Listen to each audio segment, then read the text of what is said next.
ꯑꯩꯈꯣꯏ ꯕ꯭ꯂꯣꯛꯁꯤꯒꯤ ꯃꯌꯥꯏꯗ ꯑꯆꯧꯕ ꯄ꯭ꯔꯣꯒ꯭ꯔꯥꯝ ꯇꯧꯔꯤ ꯑꯗꯣ ꯏꯃꯥꯒ ꯉꯔꯥꯡꯗꯒꯤꯅꯤ ꯎꯅꯒꯦ ꯍꯥꯏꯅ ꯇꯧꯔꯤꯁꯦ ꯑꯗꯣ ꯉꯁꯤꯗꯤ ꯎꯅꯕꯩ ꯇꯥꯟꯖꯥ ꯅꯨꯡꯉꯥꯏꯕ ꯑꯃ ꯐꯪꯉꯦ ꯑꯗꯣ ꯏꯃꯥꯒꯤ ꯈꯤꯇꯪ ꯀꯩꯅꯣꯁꯦ ꯁꯛꯁꯦ ꯑꯝꯇꯪ ꯍꯥꯏꯕꯤꯌꯨ ꯑꯩꯁꯦ ꯑꯩꯒꯤ ꯃꯤꯡ ꯑꯦꯝ ꯀꯦ ꯍꯦꯃꯥ ꯃꯟꯖꯨꯔꯤ ꯀꯧꯏ ꯀꯣꯅꯨꯡꯗ ꯂꯩ ꯑꯗꯣ ꯅꯍꯥꯟ ꯃꯅꯤꯄꯨꯔꯗꯩ ꯃꯤ ꯂꯥꯛꯄꯁꯤꯅ ꯄꯨꯟꯅ ꯂꯥꯛꯄꯅꯦꯕ ꯑꯗꯣ ꯀꯩꯅꯣ ꯏꯃꯥ ꯏꯝꯐꯥꯜꯒꯤ ꯍꯥꯏꯕ ꯏꯝꯐꯥꯜꯒꯤ ꯒꯣꯕꯤꯟꯗ ꯇꯦꯝꯄꯜ ꯂꯩꯕ ꯄꯦꯂꯦꯁ ꯀꯝꯄꯥꯎꯟꯗꯣ ꯑꯗꯨꯒꯤ ꯑꯩꯈꯣꯏꯁꯤꯅꯅꯦ ꯍꯧꯖꯤꯛ ꯅꯧꯅ ꯄꯦꯂꯦꯁꯁꯤ ꯌꯥꯝ ꯆꯥꯎꯔꯕ ꯑꯦꯗ꯭ꯔꯦꯁ ꯈꯪꯅꯔꯒꯅ ꯋꯦꯁꯇꯔꯟ ꯄꯦꯂꯦꯁ ꯀꯝꯄꯥꯎꯟ ꯍꯥꯏꯕ ꯑꯦꯚꯥꯟ ꯍꯣꯁꯄꯤꯇꯥꯜꯒ ꯂꯩꯕ ꯑꯗꯣꯝꯗ ꯑꯗꯣ ꯏꯃꯥꯒ ꯐꯪꯅꯕꯁꯦ ꯌꯥꯝ ꯅꯨꯡꯉꯥꯏꯔꯦ ꯑꯗꯣ ꯏꯃꯥꯒ ꯂꯣꯏꯅꯅ ꯏꯕꯨꯡꯉꯣꯏꯒꯁꯨ ꯐꯪꯅꯕꯁꯦ ꯌꯥꯝ ꯅꯨꯡꯉꯥꯏꯔꯦ ꯉꯔꯥꯡꯗꯤ ꯏꯕꯨꯡꯉꯣꯏꯒꯁꯨ ꯐꯪꯅꯔꯦ ꯏꯃꯥꯒꯗꯤ ꯉꯁꯤ ꯑꯍꯥꯟꯕ ꯐꯪꯅꯕꯅꯦꯕ ꯑꯗꯣ ꯏꯕꯨꯡꯉꯣꯏꯒꯤ ꯀꯩꯅꯣꯗꯤ ꯉꯥꯏꯍꯥꯛ ꯄꯤꯈꯔꯦ ꯑꯗꯣ ꯏꯕꯨꯡꯒꯤꯁꯨ ꯑꯝꯇꯪ ꯍꯥꯏꯕꯤꯌꯨꯕ ꯗꯦꯕꯗꯠꯇ ꯁꯔꯃ ꯑꯩ ꯊꯧꯕꯥꯜ ꯆꯔꯥꯡꯄꯥꯠ ꯏꯐ꯭ꯔꯥ ꯀꯝꯄꯅꯤꯗꯒꯤꯅꯤ ꯑꯩ ꯁꯤꯒꯤ ꯑꯩꯈꯣꯏꯒꯤ ꯄ꯭ꯔꯣꯒ꯭ꯔꯥꯝ ꯐꯪꯁꯟꯁꯤꯗ ꯑꯩ ꯀꯣꯁꯇꯨꯝꯒꯤ ꯑꯣꯏꯅ ꯑꯩ ꯂꯥꯛꯆꯕꯅꯤ ꯉꯁꯤꯒꯤ ꯄ꯭ꯔꯣꯒ꯭ꯔꯥꯝꯁꯤꯗꯤ ꯁꯤꯗ ꯂꯣꯏꯔꯦꯕ ꯂꯣꯏꯔꯅꯤ ꯑꯗꯣ ꯑꯁꯤ ꯂꯣꯏꯔꯒ ꯏꯃꯥ ꯍꯣꯏ ꯍꯧꯖꯤꯛ ꯀꯥꯏꯗ ꯑꯩꯈꯣꯏ ꯍꯌꯦꯡ ꯁꯤꯂꯦꯠꯇ ꯑꯃꯨꯛ ꯄ꯭ꯔꯣꯒ꯭ꯔꯥꯝꯁꯤ ꯄꯥꯡꯊꯣꯛꯎꯅ ꯇꯧꯖꯔꯤ ꯁꯤꯂꯦꯛꯇꯦ ꯂꯣꯏꯔꯒ ꯑꯗꯨꯝ ꯁꯤꯂꯦꯠꯇ ꯂꯣꯏꯔꯒ ꯅꯣꯡꯃ ꯄꯟꯒꯗ꯭ꯔꯥ ꯄꯜꯂꯣꯏꯗ꯭ꯔꯥ ꯑꯗꯨꯝ ꯌꯨꯝ ꯍꯟꯕꯒꯤ ꯐꯤꯕꯝꯗ ꯂꯩꯔꯦ ꯑꯒꯔꯇꯂꯥ ꯊꯨꯡꯉꯒ ꯗꯦꯠ 2ꯗ ꯑꯒꯔꯇꯂꯥꯗꯒꯤ ꯏꯝꯐꯥꯜ ꯇꯨ ꯄꯥꯏꯔꯅꯤ ꯆꯠꯂꯅꯤ ꯑꯗꯣ ꯏꯃꯥꯁꯦ ꯑꯗꯨꯝ ꯃꯇꯣꯝꯇ ꯌꯨꯝꯗꯒꯤ ꯏꯃꯥ ꯍꯣꯏꯒꯤ ꯃꯥꯏꯀꯩꯗꯒꯤ ꯑꯗꯨꯝ ꯃꯇꯣꯝꯇ ꯂꯥꯛꯄꯤꯕ꯭ꯔꯣ ꯏꯃꯥꯁꯦ ꯑꯩꯈꯣꯏꯒꯤ ꯑꯉꯥꯡꯁꯤꯡ ꯑꯩꯈꯣꯏ ꯂꯩꯀꯥꯏꯒꯤ ꯃꯧꯀꯣ ꯀꯩꯅꯣ ꯑꯉꯥꯡꯁꯤꯡꯅ ꯂꯧꯕ ꯃꯥꯅꯦ ꯑꯩꯅꯦ ꯑꯩꯈꯣꯏ ꯂꯩꯀꯥꯏꯒꯤ ꯑꯗꯒꯤ ꯑꯩꯈꯣꯏꯒꯤ ꯐꯦꯃꯤꯂꯤ ꯒꯨꯝꯕ ꯈꯔ ꯑꯗꯒꯤ ꯑꯉꯥꯡꯁꯤꯡꯁꯨ ꯌꯥꯎꯔꯛꯏ ꯑꯗꯨ ꯃꯌꯥꯝꯗꯨ ꯄꯨꯜꯂꯒ ꯑꯩꯈꯣꯏꯒꯤ ꯇ꯭ꯔꯨꯞꯁꯦ ꯀꯜꯆꯔ ꯀꯩꯅꯣꯁꯦ ꯊꯒꯦꯆꯟꯗ꯭ꯔ ꯀꯜꯆꯔ ꯐꯥꯎꯟꯗꯦꯁꯟꯒꯤ ꯃꯦꯝꯕꯔꯁꯤꯡꯁꯤꯒ ꯄꯨꯟꯅ ꯑꯗꯨꯝ ꯂꯥꯛꯄꯅꯦ ꯑꯩꯈꯣꯏ ꯁꯤꯒꯤ ꯄ꯭ꯔꯣꯒ꯭ꯔꯥꯝꯁꯦ ꯌꯥꯝ ꯅꯨꯡꯉꯥꯏꯔꯦ ꯑꯗꯣ ꯏꯃꯥ ꯍꯣꯏ ꯌꯥꯝ ꯅꯨꯡꯁꯤ ꯑꯗꯣ ꯃꯅꯤꯄꯨꯔꯗꯩ ꯂꯥꯛꯄ ꯏꯃꯥ ꯏꯕꯨꯡꯍꯣꯏ ꯌꯥꯝ ꯅꯨꯡꯁꯤ ꯑꯗꯣ ꯑꯩꯅ ꯀꯩꯅꯣꯝꯇꯪ ꯄꯤꯖꯅꯤꯡꯗꯨꯅ ꯃꯌꯥꯝ ꯏꯕꯨꯡꯍꯣꯏ ꯏꯃꯥ ꯍꯣꯏ ꯄꯨꯊꯣꯔꯛꯄꯅꯦꯕ ꯑꯗꯣ ꯌꯥꯝ ꯁꯣꯝ ꯁꯤꯗꯒꯤ ꯑꯣꯏꯕꯤꯔꯕ꯭ꯔꯥ ꯑꯩ ꯁꯤ ꯕꯪꯒ꯭ꯂꯥꯗꯦꯁꯀꯤ ꯑꯩꯈꯣꯏꯁꯨꯅꯦ ꯆꯠꯅꯤꯡꯉꯩꯗꯤ ꯏꯊꯟꯇ ꯍꯧꯒꯠ ꯆꯠꯄ ꯌꯥꯗꯕꯅꯤꯅ ꯇꯥꯟꯖꯥ ꯆꯥꯔꯤꯉꯩꯗꯣ ꯆꯥꯔꯤꯉꯩ ꯃꯌꯥꯝꯁꯨ ꯎꯅꯕ ꯐꯪꯅꯕ ꯑꯩꯈꯣꯏꯁꯨ ꯂꯥꯛꯇꯣꯏꯅꯤ ꯌꯥꯝ ꯅꯨꯡꯉꯥꯏꯌꯦ ꯁꯤꯗ ꯂꯩꯕ ꯃꯌꯥꯝꯁꯤꯅ ꯃꯅꯤꯄꯨꯔꯤ ꯉꯥꯡꯗꯅ ꯃꯅꯤꯄꯨꯔꯤ ꯗ꯭ꯔꯦꯁꯀ ꯂꯣꯏ ꯇꯧꯔꯝꯕꯁꯦ ꯑꯩꯈꯣꯏꯒꯤ ꯀꯜꯆꯔꯁꯦ ꯑꯗꯨꯝ ꯉꯥꯛ ꯂꯩꯔꯝꯕꯁꯦ ꯌꯥꯝ ꯅꯨꯡꯉꯥꯏꯖꯕꯗꯣ ꯑꯗꯨꯁꯨ ꯌꯥꯝ ꯅꯨꯡꯁꯤꯕ ꯎꯅꯕꯒꯤ ꯅꯨꯡꯉꯥꯏꯕꯗꯨꯁꯨ ꯏꯃꯥꯗ ꯑꯩ ꯀꯩꯅꯣꯝꯇ ꯄꯤꯖꯒꯦ ꯍꯥꯏꯅ ꯇꯧꯕꯅꯦ ꯑꯗꯣ ꯑꯝꯇ ꯄꯨꯔꯛꯎꯅꯦ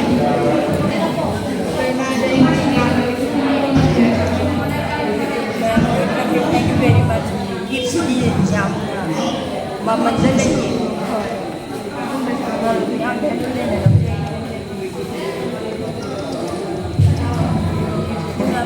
ꯉꯔꯥꯡ ꯑꯩꯉꯣꯟꯗ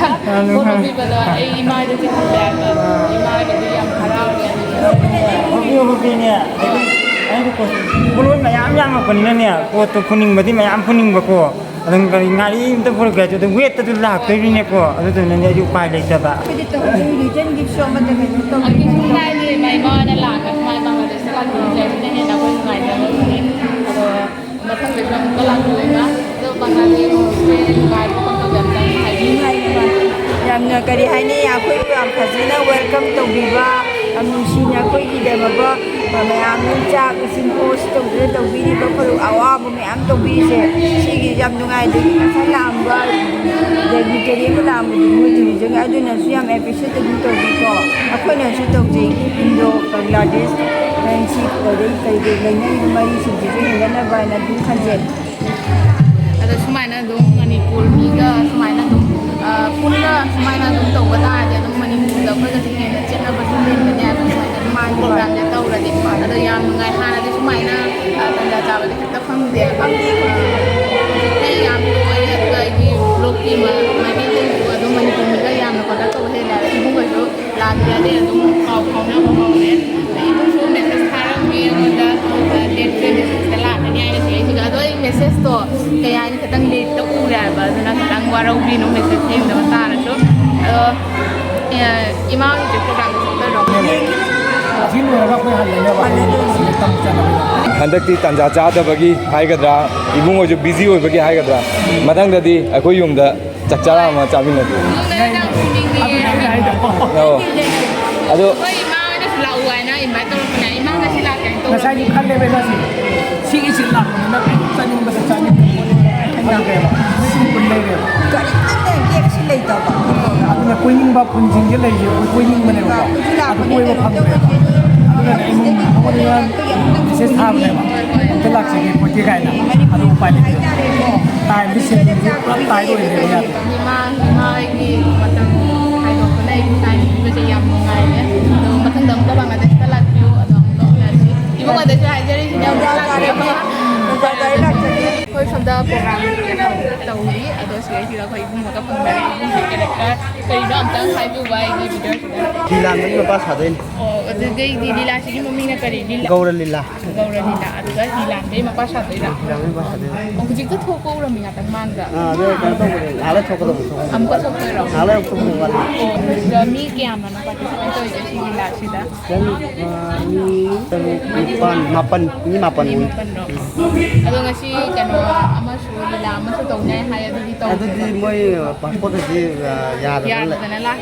ಲಾತ ಮೊಯ್ ಕುನ್ ತರೆತ್ ಪಲ್ಲಲೆ ಕತಲಾದ ಅದುಲ Amedy ngasi ani ne aga tau ngasi mamoy la amagadi ngarang tawro leba drama se moy la ne ke tawro ngarang ras tawre adu ngasi do na ba na la ngasi asi lo ga to program lo re ngasi ko kan lo ai উনি হচ্ছে মণিপুরের প্রথম নাট্য সংকীর্তন আর রাসলীলার প্রবর্তক সেজন্য ওনার মৃত্যুবার্ষিকী উপলক্ষে আমরা সবাই এই রাসলীলা পালন করছি We really feel emotional today because we are leaving tomorrow. After our program, then these Bangladeshi Manipuri are so kind and ꯁꯨꯃꯥꯏꯅ ꯕꯪꯒ꯭ꯂꯥꯗꯦꯁꯀꯤ ꯃꯩꯇꯩ ꯑꯩꯒꯤ ꯏꯔꯦꯡꯗ ꯑꯩꯒꯤ ꯃꯔꯤ ꯑꯣꯏꯕ ꯃꯐꯝꯁꯤꯗ ꯑꯩ ꯇꯁꯦꯡꯅ ꯊꯥꯖꯔꯛꯈꯤ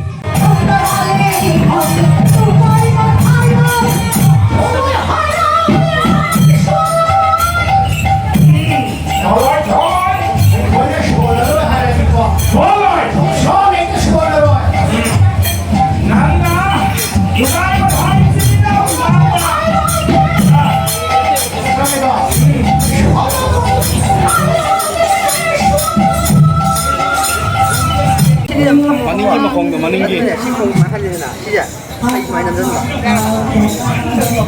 mai kutu mai tam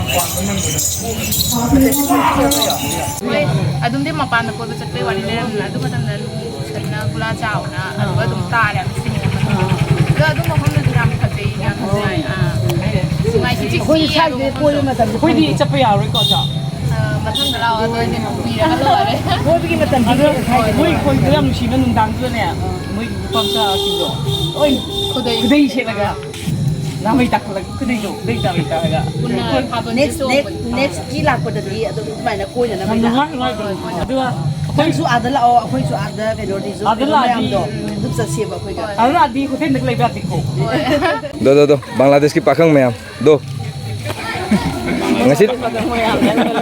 Ngasi lila kam do ge. Lila nungai. Lila nungai bro. Nungai le nungai. Yam nungai lila. Good. Asina Bangladesh ki blogger ama. Do blogger ama. Ani blogger ani. Sorop channel du ki ming haro nangi YouTube. Aigi YouTube ki channel ki maming daily vlogs with Showrop. Yam sastra fangini. So yam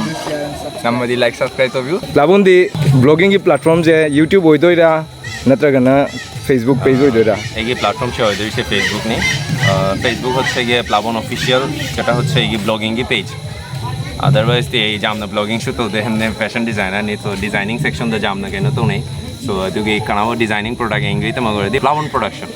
production चंग मजा आनी और होच्छे ये blogging टॉगिंग and ये media line ये थबक सी angry तो मगर प्लावन ऑफिशियल इन्हें वो जिसे वो फंगना बजे हम नुंगाई रे तो अपन चार तक ना लो रे ये यानी काइना वही मतलब जुड़ी हो रे अलो सीरियल जे तुम तो इरा बजे नहीं ने वो खुद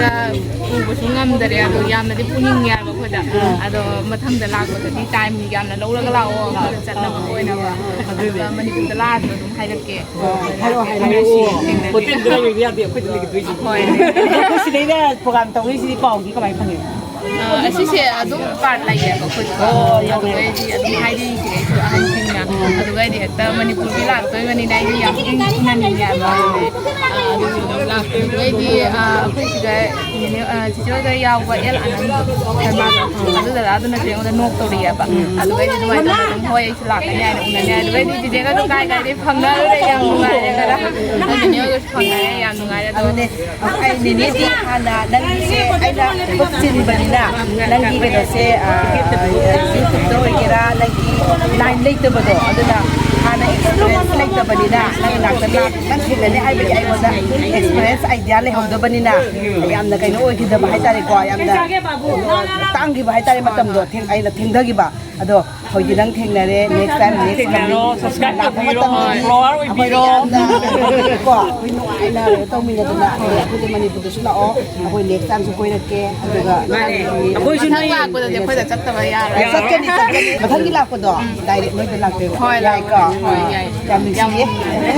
ꯃꯥꯅꯦ ꯕꯕꯥꯅꯦ ꯏꯆꯤꯜ ꯏꯅꯥꯎ ꯗꯗꯥ ꯍꯣꯏ ꯃꯌꯥꯝ ꯄꯨꯟꯅ ꯆꯥꯃꯤꯟꯅꯅꯕ ꯂꯣꯏꯅꯕꯤꯕ ꯌꯥꯝꯃꯦ ꯁꯤꯗꯤ ꯊꯦꯡꯀ꯭ꯌꯨꯅꯦ ꯋꯦꯜꯀꯝ ꯑꯁꯤ ꯆꯥꯕꯒꯤ ꯃꯌꯥꯝ ꯄꯨꯟꯅ ꯆꯥꯕꯒꯤ ꯕ꯭ꯂꯣꯛ ꯑꯃꯁꯨ ꯁꯦꯝꯃꯛꯀꯗꯣꯏꯅꯤ ꯂꯩꯍꯧꯔꯣ ꯅꯪꯁꯨ ꯅꯥꯗꯅꯀꯣ ꯍꯣꯏ ꯊꯦꯡꯅꯁꯤ ꯃꯊꯪ ꯂꯥꯛꯄꯗ ꯑꯃꯨꯛ ꯊꯦꯡꯅꯁꯤꯀꯣ ꯍꯣꯏ ꯊꯦꯡꯅꯁꯤ ꯕ꯭ꯂꯣꯛ ꯃꯌꯥꯝ ꯁꯦꯝꯃꯒꯅꯦ ꯀꯩꯅꯣ ꯇꯧꯕ ꯑꯣꯏꯔꯣ ꯍꯣꯏ ꯑꯗꯨꯗꯤ ꯅꯦꯅꯦ ꯆꯠꯂꯝꯒꯦ ꯑꯗꯨꯗꯤ ꯁꯣ ꯑꯩ ꯍꯧꯖꯤꯛꯇ ꯌꯨꯝꯗ ꯌꯧꯔꯛꯏ ꯈꯔꯗꯤ ꯑꯗꯨꯝ ꯋꯥꯔꯦ ꯍꯥꯏꯇꯥꯔꯦ ꯒꯥꯔꯤ ꯂꯝꯅꯤꯅ ꯈꯤꯇꯪꯗꯤ ꯍꯥꯞꯄꯦ ꯅꯨꯡꯉꯥꯏꯔꯦ ꯉꯁꯤ ꯏꯆꯦ ꯃꯌꯥꯝꯒꯁꯨ ꯎꯅꯔꯦ ꯃꯌꯥꯝ ꯚꯤꯗꯤꯑꯣꯗꯁꯨ ꯑꯗꯨꯝ ꯎꯔꯨꯅꯤ ꯏꯆꯦ ꯍꯣꯏꯅꯁꯨ ꯑꯩꯒꯤ ꯑꯃꯨꯛ ꯆꯥꯅꯕ ꯑꯆꯥꯄꯣꯠ ꯆꯥꯅꯕ ꯑꯗꯨꯒ ꯑꯩꯒꯤ ꯀꯩ ꯍꯥꯏꯅꯤ ꯌꯥꯝ ꯅꯨꯡꯁꯤꯅ ꯃꯣꯏꯅ ꯇꯧꯕꯤꯔꯛꯄꯁꯦ ꯑꯩꯕꯨ ꯌꯥꯝꯅ ꯁꯞꯄꯣꯔꯠ ꯇꯧꯕꯤꯕꯁꯦ ꯌꯥꯝ ꯅꯨꯡꯁꯤ ꯎꯕꯗ ꯁꯨꯃꯥꯏꯅ ꯂꯝꯗꯨꯒ ꯂꯥꯞꯄꯗꯒꯤ ꯂꯥꯛꯑꯒ ꯑꯩꯕꯨ ꯁꯨꯃꯥꯏꯅ ꯁꯞꯄꯣꯔꯠ ꯇꯧꯅꯗꯨꯒ ꯅꯨꯡꯁꯤꯅ ꯇꯧꯕꯤꯅꯤ ꯍꯥꯏꯁꯦ ꯊꯥꯖꯔꯨꯗꯕ ꯍꯥꯏꯇꯥꯔꯦ ꯑꯗꯣ ꯌꯥꯝ ꯅꯨꯡꯁꯤ ꯑꯩ ꯂꯣꯏꯁꯤꯜꯂꯅꯤ ꯍꯧꯖꯤꯛ ड्रेस चेंज तौरनी फ्रेश होरनी अदो मैम असिगी वीडियो असिगा अदुम लोइसनजगे मैम सतन लाइक कमेंट शेयर तौबा काबिगनो मणिपुर की मी उनबसे अदुकी मतिक नुंगाय मैम हाइनिंगाय लेतन नुंगाय फोंदोकचरी ngasiगी वीडियो सिगी लोइसनलगे मैम सतन लाइक कमेंट शेयर तौबा काबिगनो कमाय कमाय तौरि अदु नुंगाय अदु सतन हाबिरो अदो ngasiगी ओना बाय